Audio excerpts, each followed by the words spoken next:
욥기 15장 17절부터 35절 말씀 같이 합니다. 내가 내게 보이리니 나를 들으라. 내가 본 것을 설명하리라. 이는 곧 지혜로운 자들이 그 열주에게서 받아 숨기지 아니하고 전하여 온 것이라. 이 땅은 그들에게만 주셨으므로 외인은 그들 중에 왕래하지 못하였었느니라. 그 말에 이르기를 악인은 그 일평생의 고통을 당하며 강포자의 횟수는 작정되었으므로 그 귀에는 놀라운 소리가 들리고 그 형통할 때에는 멸망시키는 자가 그에게 임하리니 그가 어두운 데서 나오기를 바라지 못하고 칼날의 기다림이 되느니라. 그는 유리하며 식물을 구하여 이르기를 어디 있느냐 하며 흑암한 날이 가까운 줄을 스스로 아느니라.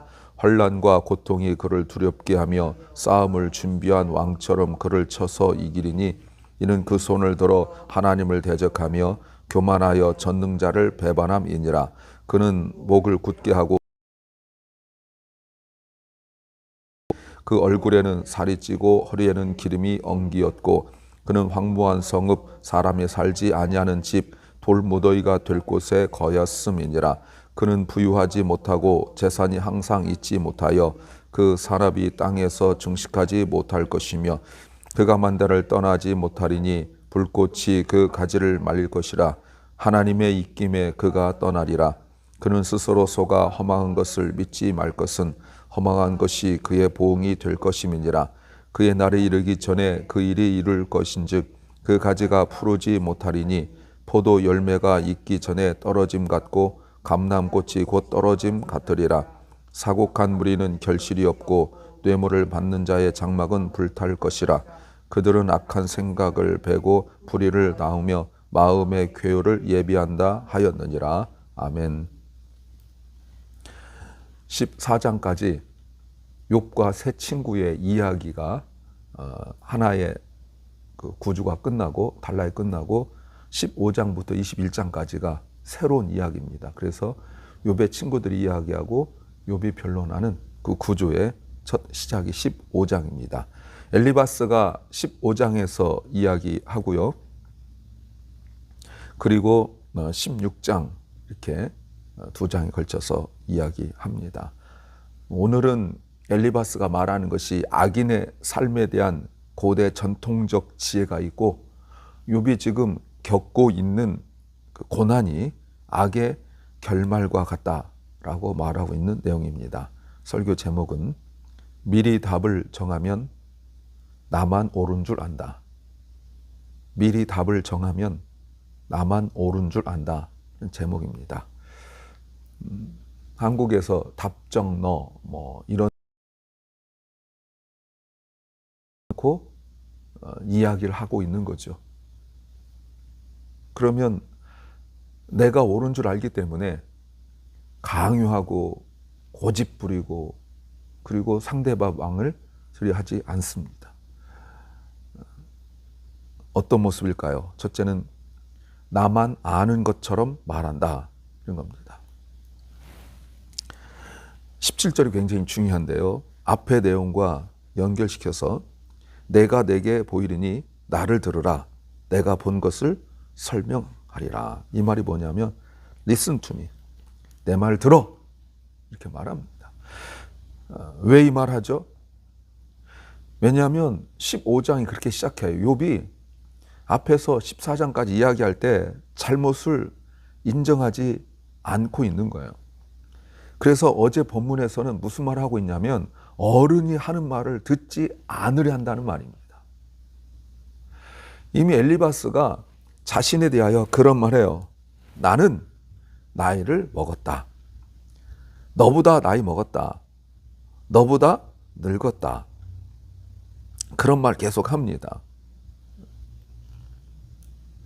어른의 말은 듣지 않고 계속 욥이 자신이 죄가 없다고 말하는데 엘리바스가 보기에는 욥이 잘난 척하고 있다고 느껴지는 거예요. 잘난 척하고 있다. 그래서 하나님이 욥에게 친구들을 보냈어요. 하나님이 보냈어요. 그래서 욥의 잘못을 지적하고 바로 잡아주려고 하는데 욥은 끝까지 자기들의 말을 들으려 하지도 않는다는 거예요. 그래서 자기들의 말을 듣지 않는 것은 단순히 친구 사이, 아는 사람끼리의 말을 듣지 않는 것이 아니라 하나님의 말씀을, 하나님의 뜻을 거역하는 거라고 말하고 있어요. 아까도 말씀드렸지만 10절 말씀에 우리 중에는 머리가 세기도 하고 연로하기도 하여 내 부친보다 나이 많은 자가 있느니라. 이게 이제 자기가 하는 말이죠. 더 중요한 핵심이 뭐냐면 어른이 말하는데 들어야 하지 않느냐. 이제 들어. 내가 말할 테니까 들어. 이런 말이죠. 입 다물어. 내가 말하는 것이 정답이야. 너를 위한 말이지 나 좋으라고 하는 말이냐라는 의미를 담고 있어요. 그러면서 18절에 이는 곧 지혜로운 자들이 그 열조에게서 받아 숨기지 아니하고 전하여 온 것이라. 내가 너에게 말하는 것은 열조, 옛날부터 지혜로운 사람들에게 배운 지혜를 가르치겠다고 말하는 거예요. 앞에서도 엘리바스는 자기가 경험한 것, 자기가 관찰한 것, 신비한 영적 체험 이런 얘기도 했거든요. 그때는 무엇인지 드러나지 않았는데 15장을 통하여서 왜 그런 얘기 했는지 이제 알겠는 거죠. 자기만 좀 더 특별한 사람, 자기만 조금 지혜로운 사람 이런 얘기 하겠다는 거예요. 그대로부터 자꾸 나이와 세월을 강조하죠. 19절에서는 이때는 언제냐면 악한 사람들이 없던 때를 말합니다. 외부 사람들은 오지 않는 순수한 사람들만 있던 때. 이 말의 의미가 뭐죠? 젊은 욥이 모르는 시대가 있었다는 거예요. 자기처럼 나이 먹은 사람들만 아는 이야기. 그러나 젊은 욥은 모르는 이야기를 말하는 겁니다. 지혜로운 사람만 아는 말이고 외부 사람들은, 외지 사람들은 왕래를 못하던 그런 곳이기 때문에 자신처럼 지혜로운 사람만 알지 욥은 모르는 이야기라는 거예요. 이 말의 의미가 뭡니까? 욥은 지혜가 없다라는 뜻이고요. 욥은 젊은 사람이다 라고 말하는 거예요. 이 말에 또 숨겨진 의미가 뭡니까? 만일 욥이 지혜가 있었다면 지혜로운 자기의 말을 듣고 바로 욥이 회개했을 것이라는 거예요. 욥이 지혜가 없으니까 지혜로운 사람의 말, 어느 그 특정한 지역에 특정한 시기에 지혜로운 사람들만 있던 그때 있었던 말을 자기가 전하는데 욥이 너무나 혼탁해지고 지혜가 없고 세상 속에서 지냈었기 때문에 이렇게 순수한 지혜로운 사람의 말을 듣지 않았고 그래서 회개하지 못하니 회복하지 못하고 있다는 거예요. 그 내용이 무엇이냐면 20절부터 24절이에요. 길게 나와 있지만 그 말에 이르기를 악인은 그 일평생 고통을 당하며 강포자의 손은 작정되었으므로 그 귀에 놀라운 소리가 들리고 그 형통할 때는 멸망시킨 자 그에게 이 말이니 그가 어두운 데서 나오기를 바라지 못하고 칼날의 기다림이 되느니라. 그는 유리하며 식물을 구하여 이르기를 어디 있느냐 하며 흑암한 날이 가까울 줄을 스스로 아느니라. 환난과 고통이 그를 두렵게 하여 싸움을 준비한 왕처럼 그를 쳐서 이긴다. 이 말이 뭡니까? 악인은 언젠가는 반드시 하나님의 심판을 받고 그리고 그 악인은 반드시 죽는 날까지 벌을 받는다라는 말입니다. 겉으로 보기에는 잘 사는 것 같고 그런데 결국 그 잘 사는 것이 악인이기 때문에 멸망받는데 어떻게 받냐면 갑자기 멸망을 받는다는 거예요. 그런데 이런 말을 합니다. 21절에 그 귀에는 놀라운 소리가 들린다라고 말합니다. 이게 무슨 말이냐면 두려운 소리가 계속 들리는데 그 자신의 죄 때문에 양심에 찔리는 죄책감의 소리가 계속 들릴 텐데 여러분 모르는 거예요. 양심의 소리가 계속 들렸는데 모르는 거. 왜요? 형통하니까. 잘 먹고 잘 살으니까 자기가 지금 멸망의 길로 가고 있는데도, 그래서 양심의 소리가 계속 들리는데도 그것을 모른다는 거예요. 그러다가 욥이 당했던 것처럼, 즉 강도가 갑자기 쳐들어와 모든 것을 빼앗아간 것처럼 악인은 예상하지 못한 때 심판을 받는다는 겁니다. 그래서 엘리바스가 하는 말이 뭐죠? 욥이 강도 때문에 이렇게 사업이, 가정이 멸망한 것이 아니라 하나님을 강도를 통하여 심판했다는 거예요. 그래서 하나님은 욥에게 계속 양심에 말씀하셨는데 욥은 그 소리조차 듣지 못한 꼴이 되고 말았죠. 심지어 욥이, 하나님이 친구들을 보내서 욥에게 직접 하나님 말씀을 들려주시는데도 욥은 들으려 하지 않았다는 거예요. 그렇다면 욥은 영적으로도 둔한 사람이고 양심으로도 둔한 사람이고 그리고 지혜도 없는 사람이에요. 그래서 이렇게 말합니다. 욥처럼 욥 같은 악인이 왜 심판을 받는가를 이야기하죠. 욥 같은 악인이 지은 죄가 무엇인지 말하고 있죠. 25절에 이는 그 손을 들어 하나님을 대적하며 교만하여 전능자를 배반함이라. 그는 목을 굳게 하고 두터운 방패로 하나님을 치려고 달려간다. 하나님께 불순종하고 뿐만 아니라 대항하여 하나님과 싸워보겠다고 무기를 들고 뛰어가고 있는 거예요. 누구한테? 하나님한테. 전능자를, 하나님을 우습게 여기는 죄라는 거예요. 결국 욥이 당하는 그 고난이 왜 그러냐면 전능하신 하나님을 전쟁하듯이 칼을 들고 창을 들고 방패를 들고 덤벼들기 때문이라는 겁니다. 그렇게 하나님께서 양심에 말씀하시고 그 귀에 계속 말씀하셨는데 들은 척도 안 했는데 결국은 자기가 스스로 멸망하는 것도 모르고 돌이켜 회개하지 않고 뿐만 아니라 하나님한테 창을 들고 칼을 들고 방패를 들고 대적했기 때문이라는 거예요. 그래서 엘리바스는 욥의 인생을 마치 자기가 아는 것처럼 말을 하죠. 여러분, 엘리바스가 말하는 지혜가 가진 한계가 바로 이거예요. 무슨 얘기를 못합니까? 왜 이렇게 지혜로운 사람들은 악인의 심판만 말했을까를 이야기하는 거죠. 앞에서 18절에서 지혜로운 자들이 있었잖아요. 왜 의인이 받은 복은 말하지 않았을까? 지금 이 얘기하는 거죠. 이것이 엘리바스의 한계예요. 그런데도 마치 욥의 인생을 다 아는 것처럼 말하죠. 자기 말을 들으라고 말하고 있는 거예요. 자기가 가진 것이 무엇입니까? 신비한 영적인 체험 그리고 나이를 말하고 있는 거죠. 두 번째는 남의 문제를 너무 쉽게 말한다는 겁니다. 27절에 악한 사람들의 모습이에요. 악한 사람 얼굴에는 살이 찌고 허리에는 기름이 엉기었다. 여러분, 얼마나 역겨운 모습입니까? 누가 보아도 27절 말씀을 딱 보면서 이런 사람 멸망받아야 된다라는 생각을 갖게 되잖아요. 그러면서 28절 말씀에 그는 황무한 성읍 사람이 살지 아니하는 집 돌모이가 될 곳에 거하였음이니라.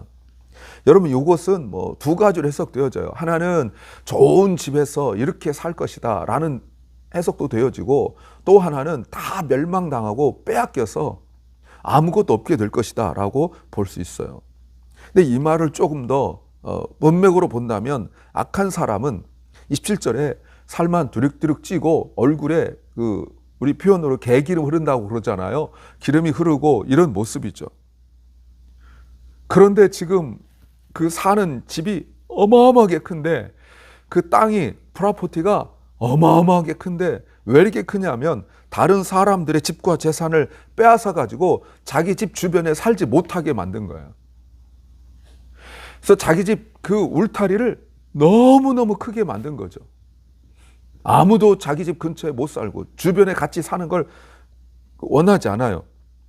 그런데 결국 자기가 그렇게 당하여서 자기가 있던 집이 강도들에 의하여 멸망당하여 무너지게 되어지니까 그 넓은 땅이 자기 땅이었는데 황무지가 되어버리고 말았다는 거예요.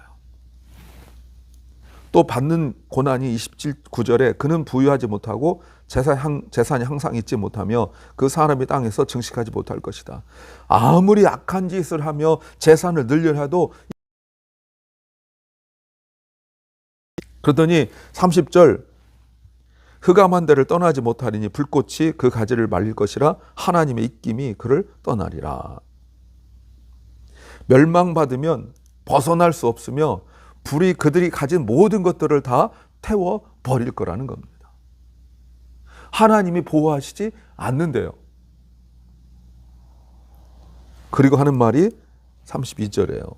그의 날이 이르기 전에 그 일이 이룰 것인즉 그 가지가 푸르지 못하리니 하면서, 여러분, 악한 욥의 가정에 열매가 거둘 때 이전에 열매가 떨어진다 이 말입니다. 33절에 포도 열매가 있기 전에 떨어짐 같고 감람꽃이 곧 떨어짐 같으니라. 결실하지 못하죠. 이렇게 멸망당해요. 34절, 사곡한 무리는 결실이 없고 뇌물 받는 자의 장막은 불탈 것이라. 그래서 악인 같은 욥은, 악인인 욥은 재산을 잃었어요. 근데 앞에서 말한 열매 떨어진다는 것은 꼭 재산만 말하는 것이 아닙니다. 자녀를 두고 말하는 거예요. 자녀가 다 장성하기도 전에 자녀를 잃을 것이다 이 말입니다. 욥은 너무나 당황스럽고 예상하지 못한 일을 겪었음에도 불구하고 엘리바스는 이거는 이미 예정된 수순이라는 거예요. 욥이 오히려 빨리 이런 재앙과 고난을 당하지 않은 것만 하더라도 대단한 일이라고 말하고 있는 거예요. 엘리바스가 욥의 고난을 너무나 쉽게 이야기하죠. 이미 1장과 2장에서 하나님은 욥은 순전하다고 말씀하셨음에도 불구하고 엘리바스는 자기 생각에 갇혀서 욥의 말을 진지하게 하지 않고 자기가 판단하고 충고하려고 하고 있습니다. 세 번째는 남의 인생을 함부로 판단한다는 겁니다. 31절에 그는 스스로 속아 험한 것을 믿지 말 것은 험한 것이 그의 보응이 될 것이다. 악한 사람들은 헛된 것, 거짓된 것, 가치 없는 것, 바람 같은 것들을 신뢰하고 결국 망한다는 거예요. 결국 자기 자신이 지금 속고 있는데 그걸 모르는 거예요. 한마디로 31절은 무슨 말입니까? 잘난 척하다가 망했다는 거예요. 그러니까 욥이 고난당하기 이전에 그 모습을 지금 엘리바스가 비꼬고 있는 거예요. 잘난 척하더니 너 이 꼴 당할 줄 알았다 이렇게 말하는 거예요. 너는 몰랐지? 나는 사실 알았어. 너는 이렇게 멸망당한 것이 당연한 거야. 왜? 너 잘난 척했잖아. 욥이 앞에서 말했습니다. 어려운 사람들 돕고 이런 얘기 했습니다. 근데 그게 잘난 척했다는 거예요. 앞으로 이런 얘기들이 이제 계속 나올 거예요. 그러니 35절 그들의 악한 생각을 베고 불의를 낳으며 마음의 괴를 예비한다 하였다. 욥이 고통당하기 전에, 즉 잘 먹고 잘 살 때 사실은 악 때문에 멸망을 잉태하고 있었다는 거예요. 그러나 욥은 그걸 몰랐대요. 엘리바스의 말이 그렇죠. 그러므로 이 말의 의미가 무엇입니까? 엘리바스가 욥에게 하는 말이 지금의 상황과 그리고 형편과 고통을 억울해하지 말라는 거예요. 이런 상황을 욥에게 분노하지 말라는 거예요. 이미 네가 잘 살고 문제 없다고 말할 때 이런 멸망을 잉태하고 있었기 때문에 때가 되어 멸망당한 건 당연하다는 거예요. 다만 엘리바스가 욥에게 말한 것이 네가 생각할 때 너는 황당하고 갑작스럽게 당한 일 같으나 그러나 사실은 이미 네가 이런 멸망을 잉태하고 있었다고 말하고 있어요. 과거에 부자였던 욥이 이렇게 망하는 것이 당연하다고 오늘 반복적으로 말하고 있습니다. 22절 그가 어두운 데서 나오기를 바라지 못하고 칼날의 기다림이 되느니라. 29절에서도 그는 부유하지 못하고 재산이 항상 있지 못하며 그 산업이 땅에서 증식하지 못할 것이다. 그리고 32절부터 34절이죠. 사곡한 무리는 결실이 없고 뇌물을 받은 자의 장막은 불탈 것이다. 욥의 뇌물을 받고 사득하고 사악하고 했다는 거예요. 악한 짓을 저지르면서도 자기 스스로 악한 사람이란 것을 모르고 있다는 거예요. 이미 욥은 동방에서 제일 가는 부자였습니다. 엘리바스가 하는 말이 뭐죠? 네가 인간의 힘으로 정상적으로 이렇게 돈을 벌 수 있었겠냐는 거예요. 이렇게 어마어마하고 부자가 된다는 것은 네가 사특한 짓, 나쁜 짓, 남의 물건을 빼앗고 이렇게 했기 때문에 부자가 됐다는 거예요. 얼핏 우리가 볼 수가 있죠. 아까도 보셨지만 28절에서도 욥의 집이 얼마나 크고 그 여러분 알 수가 있겠죠. 다 불타고 무너진 데서 재 위에서 가려워서 눈에는 이렇게 넓은 집을 산다는 것이 남의 집 다 빼앗고 자기 집 근처에 살지도 못하게 하고 그러더니 이렇게 멸망당했다라고 말하는 거예요. 그러면서도 욥은 자신이 의인인 줄 알고 잘 살고 있다고 착각하고 있었다고 엘리바스는 말하면서 남의 인생을 너무나 쉽게 판단하고 말하고 있습니다. 이렇게 이미 자신이 남의 인생에 대하여 문제에 대하여 답을 가지고 있는 사람이 빠지기 쉬운 함정이 바로 오늘 엘리바스가 보여주고 있는 모습입니다. 나만 아는 것 같고 나만 해결할 수 있을 것 같은 이 착각에 빠지면 남의 인생을 너무나 쉽게 판단하고 정죄하고 그 사람이 잘 먹고 잘 살고 권력이 있을 때는 말하지 못하다가 나보다 조금 약해 보이면 말하는 거 거침이 없습니다. 그것이 합당한 말인지 이런 거 따지지 않고 그냥 있는 말 없는 말 생각도 나기도 전에 입에서 그냥 다 쏟아부리는 거예요. 얼마나 큰 상처가 되겠어요. 내 눈에 그렇다 할지라도 여기에 분명히 하나님 뜻이 있음을 믿고 우리는 그 문제에 대하여 함부로 말하는 것은 지혜로운 사람의 모습이 아닙니다. 오히려 기도해 줘야 될 것입니다. 기도합니다. 주님, 어려움을 당한 사람의 문제를 마치 내가 영적으로나 그가 살아온 인생을 다 아는 것처럼 쉽게 판단하고 정죄하는 어리석음이 없게 하여 주옵소서. 사랑 결란과 우리 자녀들이 살면서 겪는 문제 또 다른 사람과의 관계에서 이미 답을 가지고 접근하고 말하는 어리석음이 없도록 진실하게 하시고 따뜻한 마음 갖게 하여 주옵소서. 오늘도 병중에서 고통과 아픔 중에 어려움 중에 있는 연약한 성도들 주여 불쌍히 여겨주시고 주님께서 그들의 신음소리에 귀를 기울여 주시고 회복시켜 주옵소서. 오늘 하루를 주신 주님 감사합니다. 주님이 주신 주의 날인 줄 믿고 이 감사절기에 감사하는 우리가 되게 하옵소서. 예수님 이름으로 기도하옵나이다. 아멘. 하늘에 계신 우리 아버지여 이름이 거룩히 여김을 받으시오며 나라 임하옵시며 뜻이 하늘에서 이룬 것 같이 땅에서도 이루어지이다. 오늘날 우리에게 일용할 양식을 주옵시고 우리가 우리에게 죄 지은 자를 사하여 준 것 같이 우리 죄를 사하여 주옵시고 우리를 시험에 들게 하지 마옵시고 다만 악에서 구하옵소서. 대개 나라와 권세와 영광이 아버지께 영원히 싸움나이다. 아멘.